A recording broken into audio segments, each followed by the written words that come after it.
Hi, my name's Marla, and last Thanksgiving, my parents handed me a paper plate and said, "She's used to scraps," before sending me, and my kids, to eat in the garage.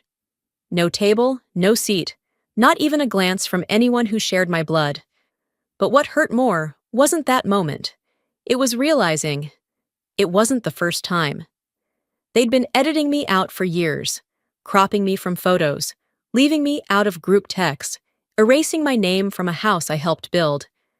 And just when I thought I'd disappear quietly, a woman in a limo pulled up and asked for me.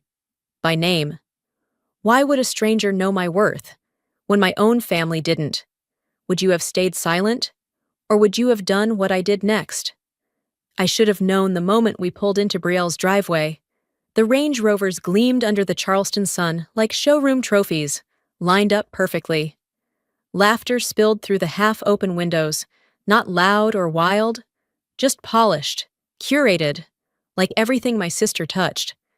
I parked in the shade, not because I wanted to, but because I wasn't about to take one of the spots near the entrance. Those were for people who were expected. I'd learned not to mistake a holiday invitation for actual inclusion. "Ready?" I asked, glancing in the rearview mirror. Rowan nodded. He was 12 now, taller than I remembered him becoming, still growing into his quiet strength. Opal clutched a pie dish with both hands, her knuckles white. She was trying too hard to smile. "They'll be happy we brought dessert," I said, though no one had asked us to. We rang the bell. Nothing. I knocked. Still nothing. "Just go in," Rowan muttered. "They never answer." He was right. The door opened with a creak that should have been fixed years ago, but wasn't. Probably too small to matter in a house filled with marble counters and heated floors. Inside, warmth. Not the emotional kind. Just the physical glow of candles, lighting, too many bodies in expensive fabrics. Brielle spotted us immediately, her lips forming something that wasn't quite a smile. "Oh, you made it." Her voice carried just enough volume for others to hear. "We're a little tight on space this year." There was no hug, no, "Let me take your coat," or "What a beautiful pie." She glanced at the casserole Opal held and tilted her head. "You can set that in the kitchen. I think we've already got 3. My mouth opened to respond. But what was I going to say? That we'd made it from scratch? That Opal mashed the sweet potatoes herself? That I couldn't afford the pecans, but bought them anyway? No one cared. I nudged Opal gently, and we moved toward the kitchen. No one really turned to look at us. The hallway smelled like rosemary and lemon cleaner, cold, like the kind you use in homes that are too perfect to touch. The dining room was already set. Long table, 10 chairs, 3 booster seats, name cards with embossed lettering. Ours weren't there. I searched once, then again, slower. Nothing. "Mom!" Opal whispered. "Where do we sit?" Before I could answer, Brielle appeared again, this time holding 3 paper plates. "We set up the garage," she said lightly. "It's quieter out there. More your speed, right?" And then she added, too cheerfully, "She's used to scraps." Every conversation in the room dropped. I felt the weight of their silence crash down like a stone. Eyes darted away. Someone coughed. My mother took a sip from her wine glass and looked past me, toward the fireplace. I didn't flinch, didn't cry. I just took the plates from Brielle's hands. "Thanks," I said. "We'll get settled." The garage was exactly what I'd expected. Concrete floor, folding table, 1 chair, 1 crate, 1 stool that still had a price sticker on it. A roll of paper towels sat in the middle, like a joke no one bothered to finish. Rowan sat silently, his shoulders squared. Opal stood by the crate, hesitant. "Why are we eating here? Did we do something wrong?" "No," I said. "No, baby, we didn't." She climbed onto the crate, balancing her dish on her knees. I passed her a plastic fork. Rowan took his plate without a word. The food came in mismatched Tupperware. Brielle's nanny, or maybe the housekeeper, dropped it off with a forced smile. No turkey platter, just slices. No gravy, just dry mashed potatoes. And of course, no second helpings. I wanted to say something, anything, but if I opened my mouth, it would crack. And I'd had enough of crying behind closed doors while others sipped wine inside. Instead, I picked up my phone, took a photo of the paper plate, not for sympathy, not for proof, just to remind myself. I texted the picture to myself with a single caption, "Next time, remember this." So I stayed quiet, not for their comfort, but to protect what was mine.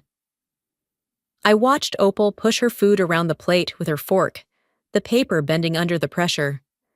Rowan sat across from her, hunched slightly, chewing slowly like the act itself felt like a chore. I could hear the hum of the dishwasher through the garage wall, followed by muffled laughter.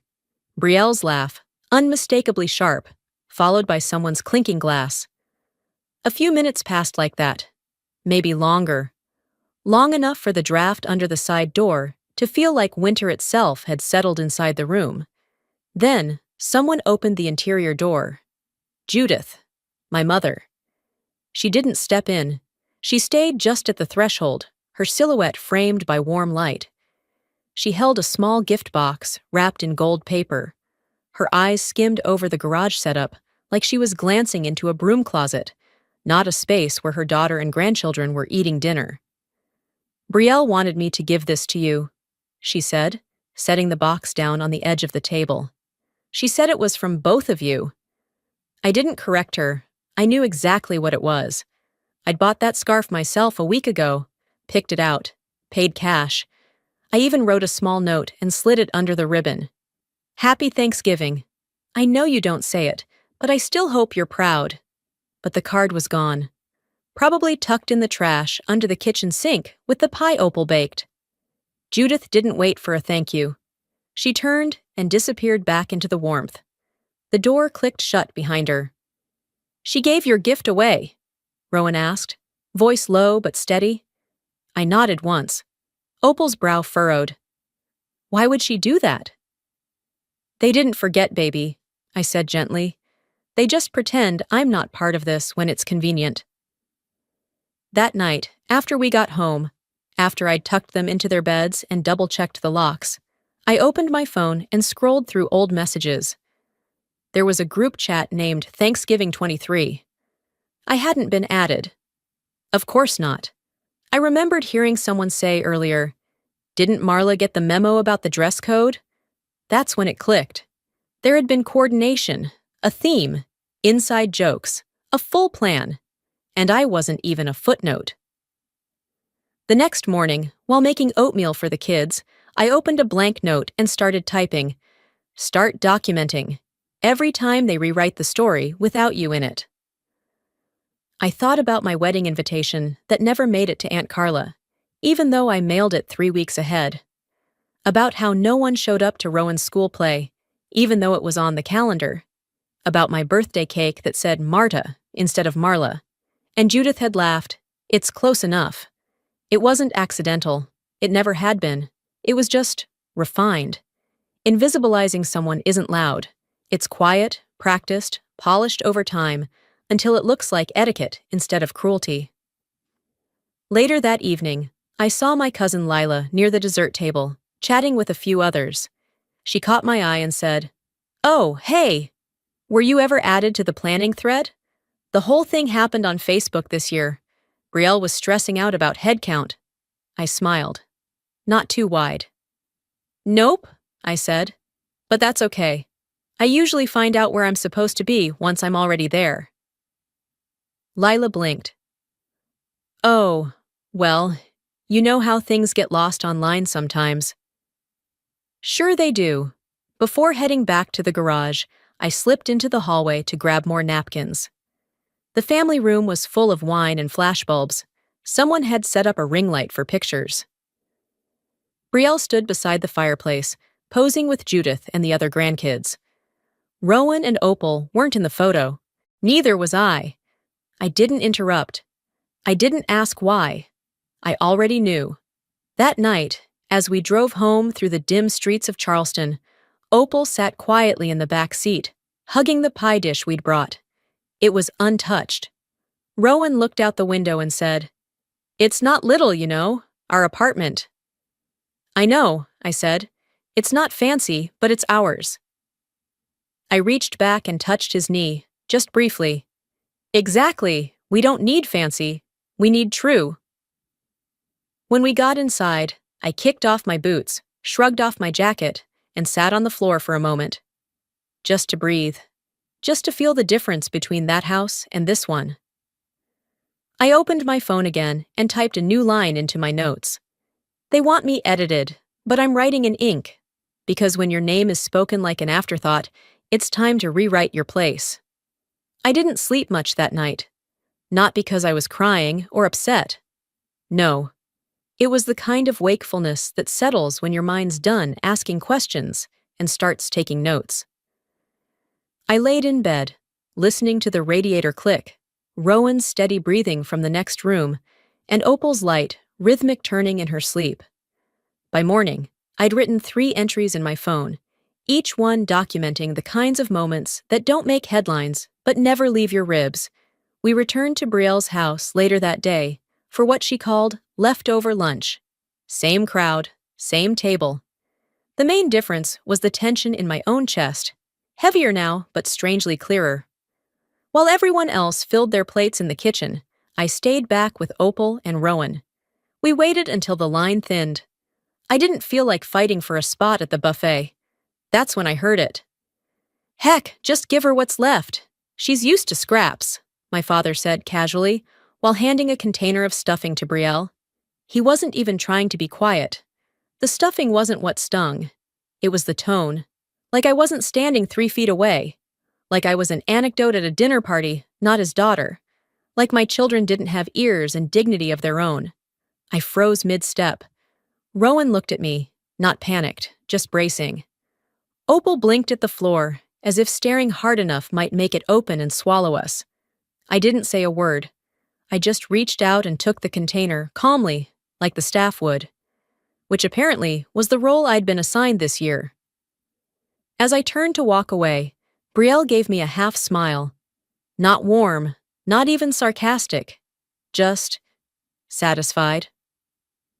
Later that afternoon, I helped clear some of the paper plates and cups from the porch. Most folks had shifted inside. I stayed out of the way. Old habit. That's when Tamron approached. Brielle's friend, wore too much perfume, and talked like she narrated her own life in hashtags. She spotted me stacking plates and grinned. "Oh, I thought you were one of the helpers.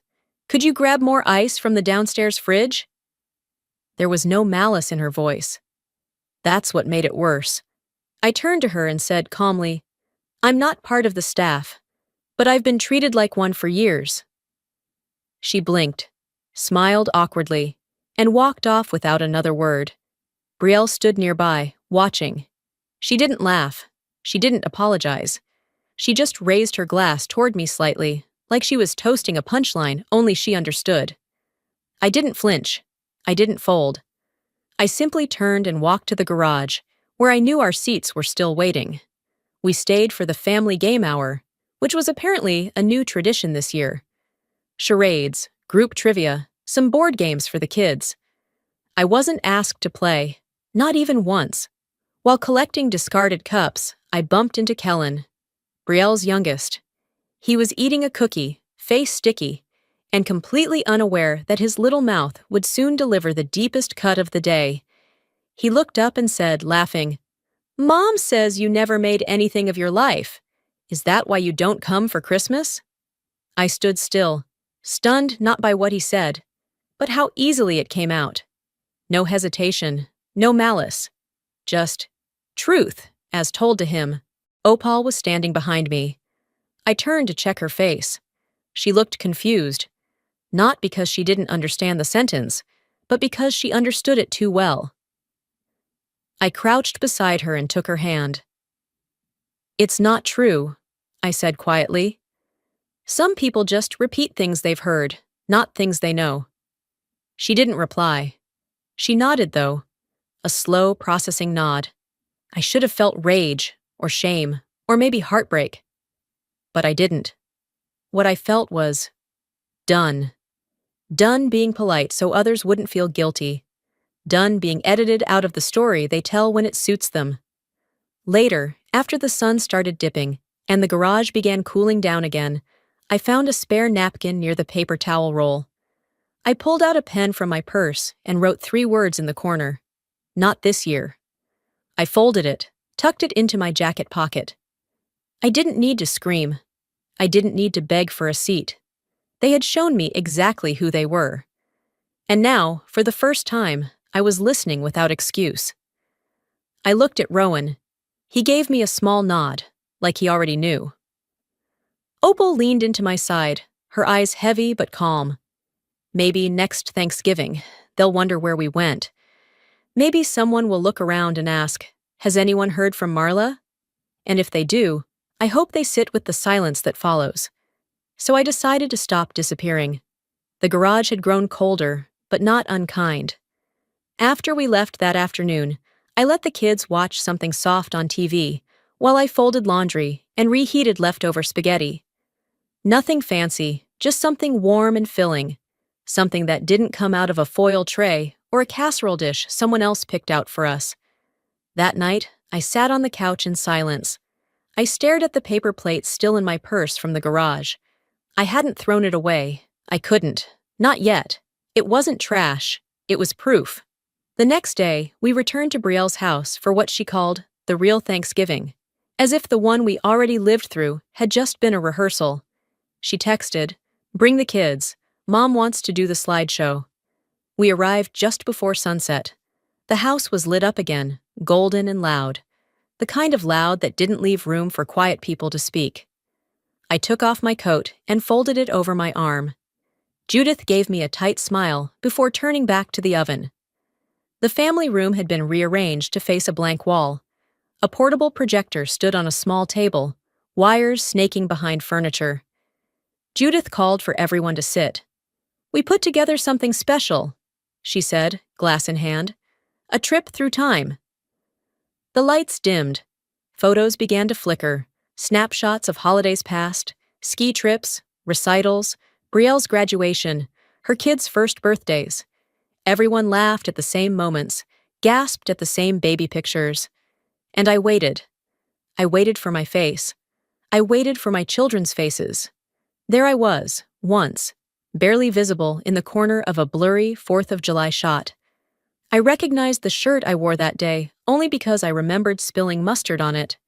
There were no captions, no context, just flashes of a life that had apparently continued without me. Next to me, Opal whispered, "Were we not here back then?"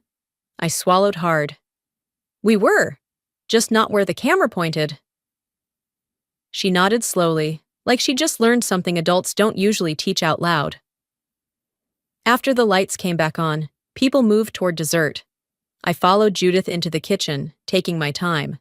"Hey," I said softly. "The slideshow was nice. I didn't realize we weren't part of the story." Judith didn't turn around. She was spooning whipped cream onto a pie like it needed to be perfect for the camera. "It's not about you, Marla. Let's not make a scene. Tonight is for Brielle." I nodded. "Got it. I didn't realize existing was making a scene." She looked at me then, tight-lipped, but not sorry. Back in the garage, Rowan scooted his chair closer to mine. No one said a word. But the air had shifted. The unspoken pact, me pretending they weren't erasing us if I smiled hard enough, was gone. Opal pulled a napkin toward her and began drawing. A stick figure version of herself, another for Rowan, and one with short curly hair she labeled Mom. There were no cousins, no grandparents. "Can I put it on the fridge?" she asked. Yeah, baby. You can." As the evening wound down, I watched people pack up leftovers they didn't offer us. Brielle's husband laughed loudly about something corporate. Judith posed for photos with other grandkids, arms perfectly positioned like a pageant queen. I wasn't asked to be in any of them. I'd stopped hoping. When we got home, I tucked the kids in early. They were full, not from food, but from the weight of being on guard. I stayed in the kitchen and opened my phone. I looked again at the napkin in my jacket pocket, the one I'd written on yesterday. Not this year. Then I opened notes and typed, "They won't notice you leave, but they'll be loud when you're gone." I stared at it for a while. Then I deleted it. I typed something else instead. "Start again, but not here." I stared at those words for a long time before locking my phone and heading to bed. They don't want the truth. They just want the version of the story where I vanish quietly, where I'm generous in my absence, easy to explain. But I'm not fading. I'm choosing. And I stepped through, with no intention of looking back. It was somewhere between folding the last blanket and reaching for the light switch in the garage when I saw them. Headlights, cutting clean across the driveway like they had business being there. Not a visitor's SUV or one of Brielle's smug carpool moms. No. This was different. Black, long, quiet. A limousine. I stood still, half expecting it to reverse and drive away, realizing they had the wrong house. But instead, it kept rolling, slow and deliberate, past the front walkway, curving around the side, toward the garage. Inside the house, silhouettes shifted behind the window panes. Curtains moved. I imagined Judith craning her neck with that same pinched curiosity she wore when the neighbor's son got arrested 2 years ago. Rowan looked up from his chair. "You see that?" "Yeah," I said, barely above a whisper. The limo came to a gentle stop near the side entrance, its engine cut off with the kind of finality that made my chest tighten. Then the back door opened. A woman stepped out. She was tall, maybe mid-60s, with silver-streaked hair and a navy coat that screamed tailored, not off the rack. She didn't look lost. She didn't look confused. She looked intentional. Opal clutched my sleeve. "Mom, she's coming here." The woman walked with grace, not the hurried kind of someone running late, but the sort of pace that made you pause and wonder what she knew that you didn't. She stopped just outside the garage and knocked gently on the side door. 3 soft taps. I opened it halfway. The cold air poured in, but she didn't flinch. "Excuse me," she said, voice calm and low. "I'm looking for Marla Wexley." It's strange how your own name can feel like a gift when spoken by someone who actually means it. "That's me," I answered. She took one small step forward. "I'm Helene Miles." There was a beat of silence as her name landed. I'd heard it before. On newsletters, on conference flyers, on a grant application I didn't finish 2 years ago because I couldn't afford to take time off work to attend the info session. "I'm co-founder of Women Who Lift," she added. "I believe we met once, though I don't think you knew who I was." I blinked. "I'm sorry, About 5 years ago," she continued. "Winter. You were volunteering at the Oakley shelter. My mother, she didn't speak much English. She was trying to apply for Medicaid, and everyone was too busy or too tired. But you sat with her. You translated using Google on your phone. You held her hand when she got overwhelmed." I stared at her, memory trickling back like slow light through blinds. "My mother passed away last spring," Helene said, eyes steady. "But before she died, she made me promise to find the young woman who helped her when no one else did." My breath caught. I had no idea what to say. "You didn't ask for anything," she added, "but you made space for someone no one else saw. And now, I'd like to do the same for you." Behind her, I saw Judith's face in the window, mouth slightly open. Brielle hovered beside her, arms crossed.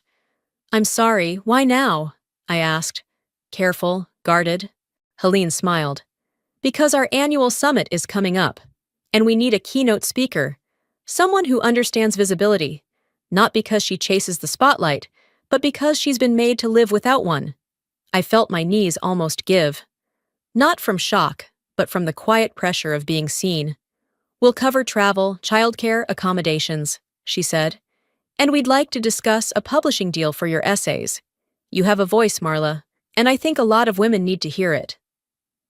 Rowan stood next to me now. Opal held onto my hand tighter.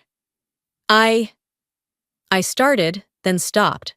My eyes darted back toward the house. Judith's expression was unreadable. Brielle looked frozen, as if she couldn't quite process what she was witnessing. I turned back to Helene. "Why here? Why come all the way?" "I called the organization you used to write for," she explained. "They gave me your last known address. I drove here, thinking I might catch you before the day ended." The corners of her lips lifted.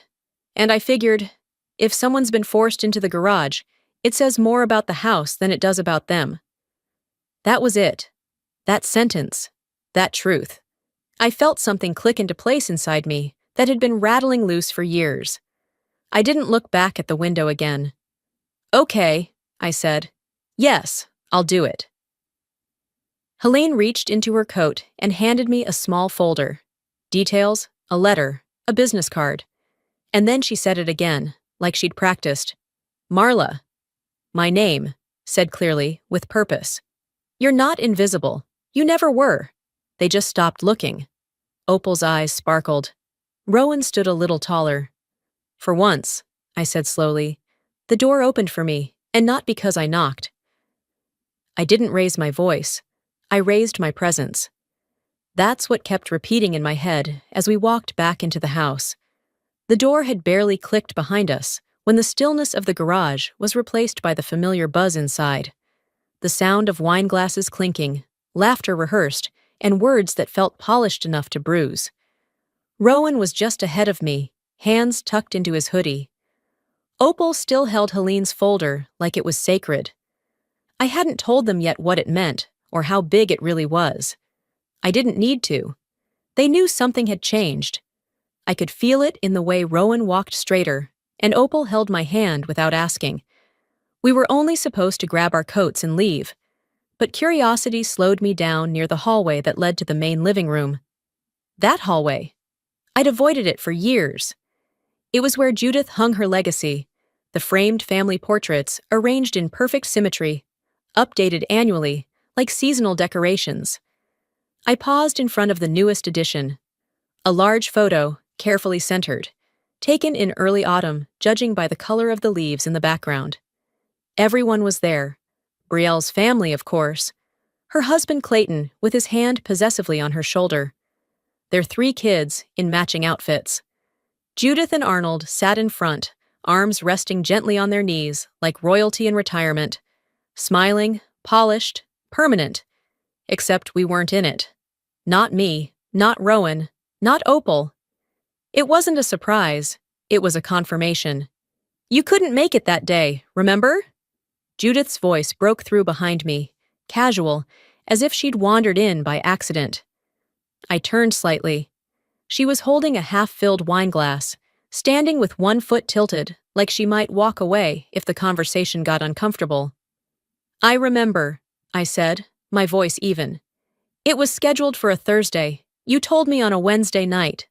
She raised an eyebrow, like that little detail had slipped her mind. "We didn't think it'd be a big deal." "Of course not." She didn't reply, just smiled that polite, dismissive way of hers, and walked off toward the kitchen. A few minutes later, we found ourselves in the dining room again, right as Brielle stood up with a glass in hand. "I just want to thank everyone for being here today," she said, all polished charm. "This family means everything to me. We're not perfect, but we show up. That counts for something." A few heads nodded. "Ah, and, well," she added with a chuckle, "even Marla's little writing project got us some attention this year. Who knew trauma blogs could go so far?" Laughter rippled through the room like static. Light, uncomfortable. The kind of laugh people do when they know they shouldn't, but they want to stay on the right side of the joke. I raised my glass and stood. "Pain sells when it's real," I said. "I suppose that's why you've never published." Silence. Rowan didn't blink. Opal just reached for my hand under the table. Clayton cleared his throat. Judith's lips pressed together. Brielle froze, her mouth open just enough to show her teeth, but not form words. I sat back down slowly, still holding my glass. No one said anything for a solid 10 seconds. That night, after the air had thinned out and the guests trickled down to just family, I found my father in the garage. He was moving empty boxes around, pretending to be helpful. He looked surprised when I walked in. Need something? He asked. Yes, I said. The truth. He paused. Okay. That house on Crescent View, I said. The one I helped renovate, paid the initial taxes on, signed as a co-owner when Brielle and Clayton couldn't qualify a loan. He looked uncomfortable. What about it? I checked the records. My name's not on it anymore. His shoulders dropped. We moved it into Brielle's name last year. Tax purposes. You weren't involved anymore. I nodded once. So I didn't just disappear from your photos. You made it official. Marla. You erased me, on paper. He opened his mouth, but I didn't let him speak. I'm not here to fight, Dad. I just needed to hear it, out loud, so I know I'm not making it up. I turned and walked out, leaving the smell of cardboard and stale holiday leftovers behind me. In the garage, I found Rowan and Opal already curled up on the worn couch we'd been using. The space felt smaller than it had a few hours ago. Or maybe we just didn't fit into it anymore. I didn't explain what had just happened. Instead, I looked at Rowan and asked, "What would you build if no one gave you a place at the table?" He shrugged. "Our own table, bigger." I smiled. That was enough.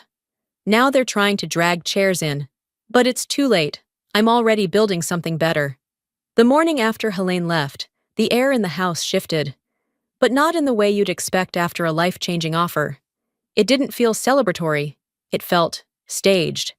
Like someone had repainted the set overnight, but left the actors reading the same tired lines. Judith approached first, holding a mug of herbal tea she hadn't touched. "Marla," she said, tone unnaturally smooth, "I just want to say I'm proud of you. Really. This whole thing, it's a big deal." She waited for me to say thank you. I didn't. "And," she continued, forcing a smile, maybe there's a way we can all be part of it." That's when Brielle walked in, voice too bright. "Yes! I was just telling Mom. We should do something joint. A feature maybe. Sisters. Strong women. A family legacy." I blinked. "A joint interview," she repeated, as if I hadn't understood. "We tell the story of how we grew up together, how we supported each other. A full circle moment." I stared at her. "You mean the version where you erase what actually happened and pose for the credit photo?" Brielle laughed. "But it was the brittle kind." "Come on, Marla, don't be dramatic. The public loves a good redemption arc." "I'm not your redemption," I said evenly. "I'm the chapter you tried to rip out, and now you want it back because people started reading." Judith cleared her throat. "Let's not do this now." "Of course not," I said. "Not when it's inconvenient." Neither of them said anything else, and I didn't wait for them to recover. That afternoon, there was a cousins' brunch in the backyard. Matching outfits, balloons. Brielle had even hired a photographer to capture candid moments. I wasn't invited to help. That much was clear. But Opal saw the other kids being herded together for a photo and naturally walked toward them. She was holding a flower crown she made out of dandelions and ribbon from a gift bag. Her hair was curled that morning. She'd asked me to do it. Just as she stepped toward the group, Judith reached out and stopped her with one hand. "This one is just for the cousins this time," she said. Opal blinked up at her, unsure. I was already walking toward them. Not fast, just steady. "Opal," I said, "come on." She didn't argue, just slipped her hand into mine and followed me out of the frame. I didn't say anything to Judith. I didn't need to. Her eyes said it all. This was her version of keeping the family narrative tidy. Keep it clean, keep it filtered. We left the brunch early. On the drive back, no one spoke. Opal stared out the window. Rowan fiddled with the strap of his backpack. Once we got home, I didn't collapse onto the couch like I usually did. I grabbed my laptop. I opened a new document. Title, Building a Table Without Permission. Rowan walked past, paused at the sight of the title, then nodded once before heading to his room. Opal came in a few minutes later and sat beside me. She laid her head on my shoulder. "Are we still part of the family?" she asked. I turned to her. We never stopped being a family. They just stopped seeing it. Can we make our own? I smiled, kissed her forehead. We already are. Later that week, I emailed Helene, confirmed my slot for the keynote, sent her a working draft of the speech, attached a few blog samples, included a note at the bottom. No joint interviews, no family legacy angle. I'm not a brand. I'm a person who survived them. She replied 3 hours later. Understood. You're the story, not the backdrop. The next morning, Brielle called. I let it ring. Then she texted, We're organizing a watch party for your summit speech. Want to make it a full family thing? I replied simply, no. And that silence, that's how I knew they finally heard me. I didn't plan to check my phone first thing the next morning, but when I saw the screen glow before the sun even cracked through the blinds, I knew something was off. 2 missed calls from a neighbor, 3 texts from a woman I hadn't spoken to since Rowan was in diapers. And then, the tag. Someone had posted about me, publicly. I opened the Facebook link and there it was.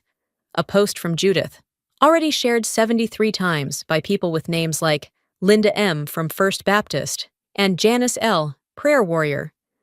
The caption sat heavy at the top, right under a photo of me in middle school, braces and bangs and all. Our daughter Marla has forgotten where she came from. We supported her dreams, gave her everything we had. But now that she's found success, she's cut off her own family. Sometimes fame changes people, and not always for the better. Beneath it, she'd included a blurry photo taken from behind a curtain.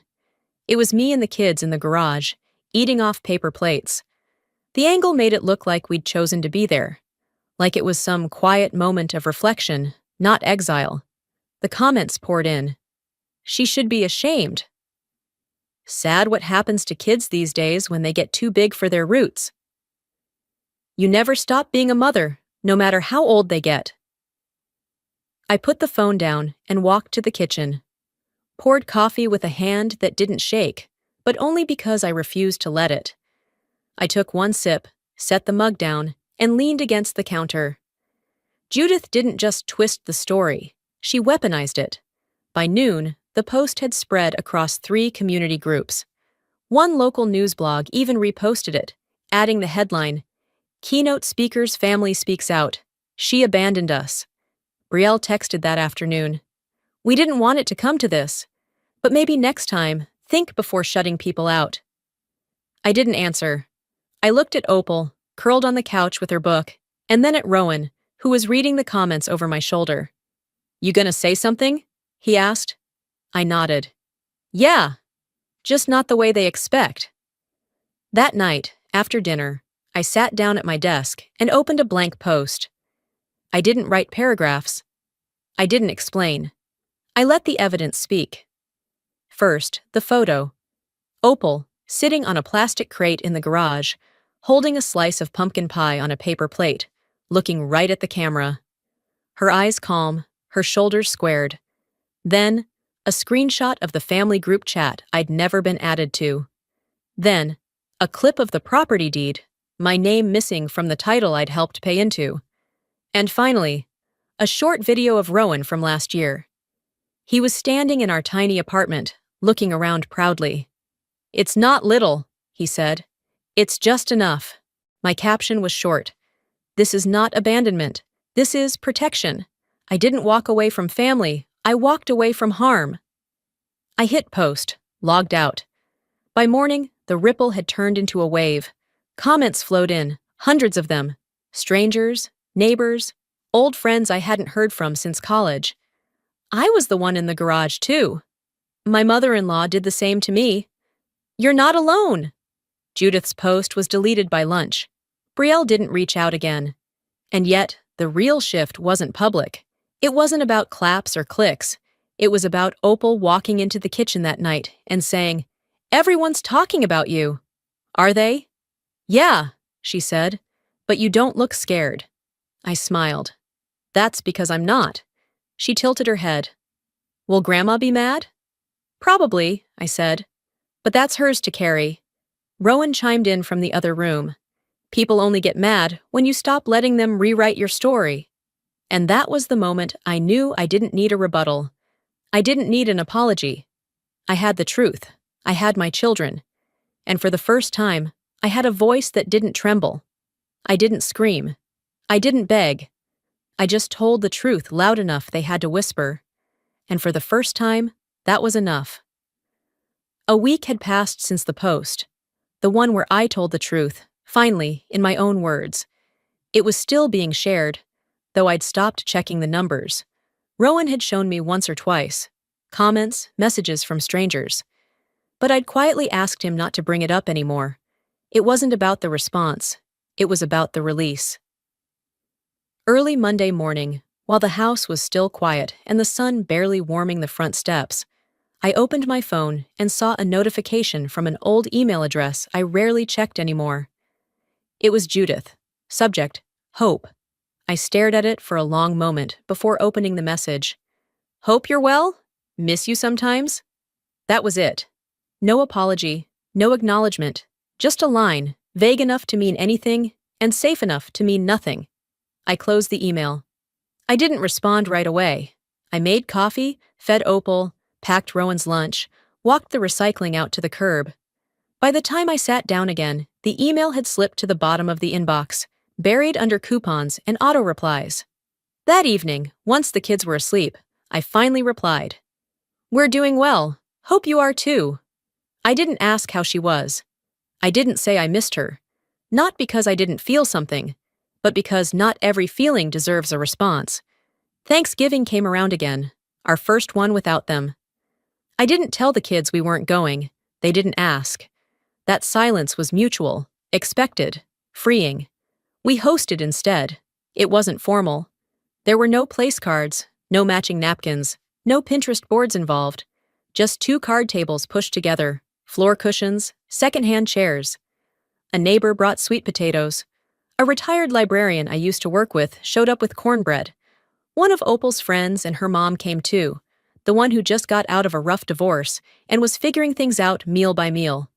We passed plates, we told bad jokes, someone's dog knocked over the cranberry sauce, and nobody cared. Opal leaned into me mid-meal and said, "This is better than Grandma's house." Rowan looked up and added, "It's real, that's why." And he was right.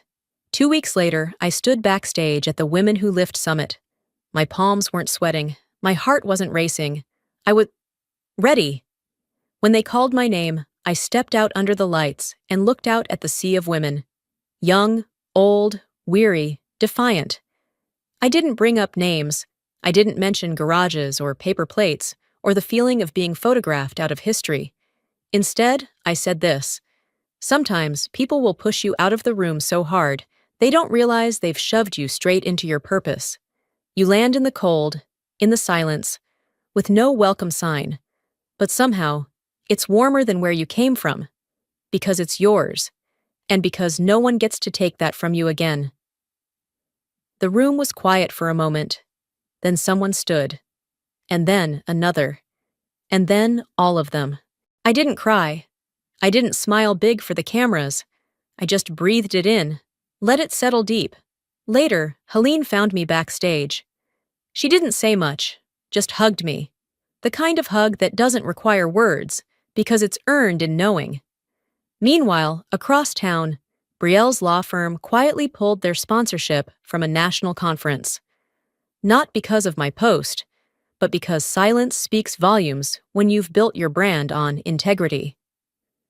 Judith hadn't hosted a family event since last Christmas. No one said why. But I knew. It wasn't revenge. It was correction. They weren't destroyed. But their power to define me? That was gone. The following weekend, Opal handed me a drawing. 3 people sitting at a picnic table. Crooked legs, uneven cups, big smiles. She pointed. I drew our family. Underneath, in block letters, she'd written, "We're not small, we're just enough." And that's when I understood something I'd spent years unlearning. Healing isn't about going back to what hurt you and hoping it changed. It's about leaving, choosing peace, even when nobody hands it to you. I didn't win. I just stopped needing to.